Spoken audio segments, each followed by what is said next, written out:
1697 को पराधीन भारत की जिस धरती पर ब्रितानी हुकूमत विक्टोरिया राज की स्थापना की स्वर्ण जयंती मना रही, उसी साल 23 जनवरी को उसके विरुद्ध संघर्ष करने वाले सुभाष चंद्र बोस का जन्म बंगाल प्रोविंस के कटक में हो गया। शिक्षा और जीवन पथ पर अग्रसर सुभाष चंद्र बोस के स्वामी विवेकानंद, अरविंद घोष और बाल गंगाधर तिलक की बातें करने, बेड़ियों में जकड़ी भारत माता की मुक्ति का सपना आंखों में जाग उठा।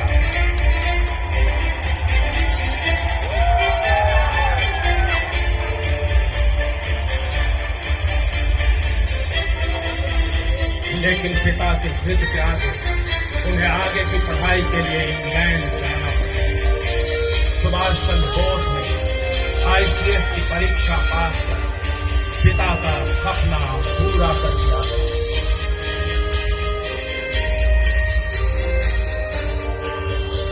पिता के सपने के पूरे होते सुभाष को अब अपने सपने को साकार करने की बारी। कैम्ब्रिज की पढ़ाई से ICS से त्याग पत्र से जिस पानी के जहाज से वो इंग्लैंड गए थे, उसी पानी के जहाज से वे अपने देश लौट आए। महात्मा गांधी के कहने पर सुभाष चंद्र बोस देश बंधु चित्तरंजन दास से मिले और स्वतंत्रता संग्राम में कूद पड़े। कलकत्ता में प्रिंस ऑफ वेल्स के आगमन का भयंकर विरोध हो रहा था। सुभाष चंद्र बोस अपने साथियों के साथ सड़क पर निकल पड़े और गिरफ्तार कर अलीपुर जेल में डाल दिया। देश बंधु चित्तरंजन दास के साथ चित्तरंजन दास कलकत्ते के महापौर चुने गए और सुभाष चंद्र बोस मुख्य प्रशासनिक अधिकारी। सुभाष चंद्र बोस ने खादी को निगम कर्मचारियों का वस्त्र बना दिया और अंग्रेजी नाम वाली सड़कों का नाम बदलकर भारतीय विभूतियों के नाम पर रखना आरंभ कर दिया। उन्हें क्रांतिकारी षड्यंत्र में गिरफ्तार कर बर्मा के मांडले जेल भेज दिया गया। लोगों की नजरों में सुभाष की छवि एक मजबूत नेता के रूप में स्थापित हो गई थी। सुभाष युवा दिलों के चहेते बन गए थे।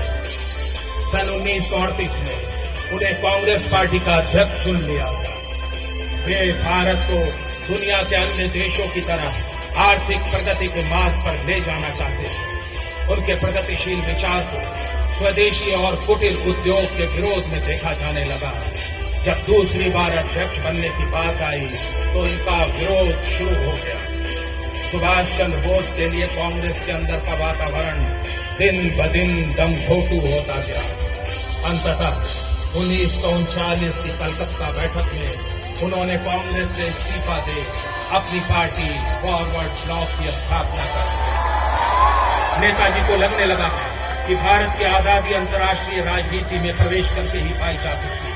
17 जनवरी 1941 की रात नेताजी देश बदलकर घर से निकले और पेशावर, काबुल, मास्को होते हुए बर्लिन पहुंच गए। यूरोप पहुंच सुभाष चंद्र बोस ने भारतीय युद्धबंदियों को लेकर आजाद हिंद फौज की स्थापना कर डाली। नेताजी जानते थे कि देश की आधी आबादी के सहयोग के बिना स्वाधीनता का सपना हमेशा अधूरा रहेगा। नेताजी ने आजाद हिंद फौज की भारतीय वीरांगनाओं का युद्ध दस्ता रानी झांसी रेजिमेंट की स्थापना कर दी और जानकी देवर को बना दिया सेकेंड इन कमांड। 4 जुलाई 1943 को सिंगापुर के टाउन हॉल के बाहर खड़े आजाद हिंद फौजियों को नेताजी ने संबोधित किया और दिल्ली चलो का नारा दिया। मार्च 1944 MZ क्यानी के नेतृत्व में आजाद हिंद के फौजियों ने बर्मा के रास्ते मणिपुर के इम्फाल पर धावा बोल दिया। दिल्ली चलो के नारे से आकाश गूंज रहा था।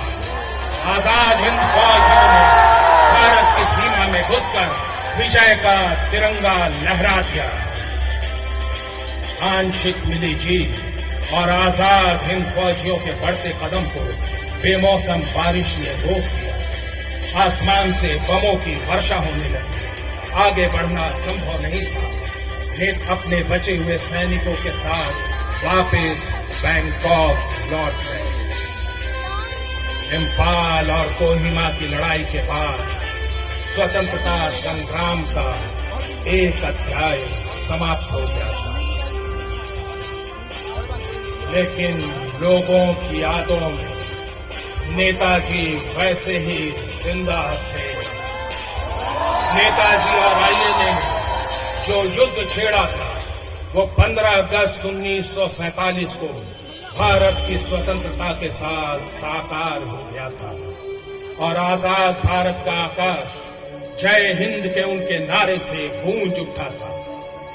आज आजादी के अमृत महोत्सव के वर्ष में हम समस्त भारतवासी जय हिंद का जज्बा लिए उनके प्रति अपनी कृतज्ञता व्यक्त करते हैं। जय हिंद, जय हिंद, जय हिंद।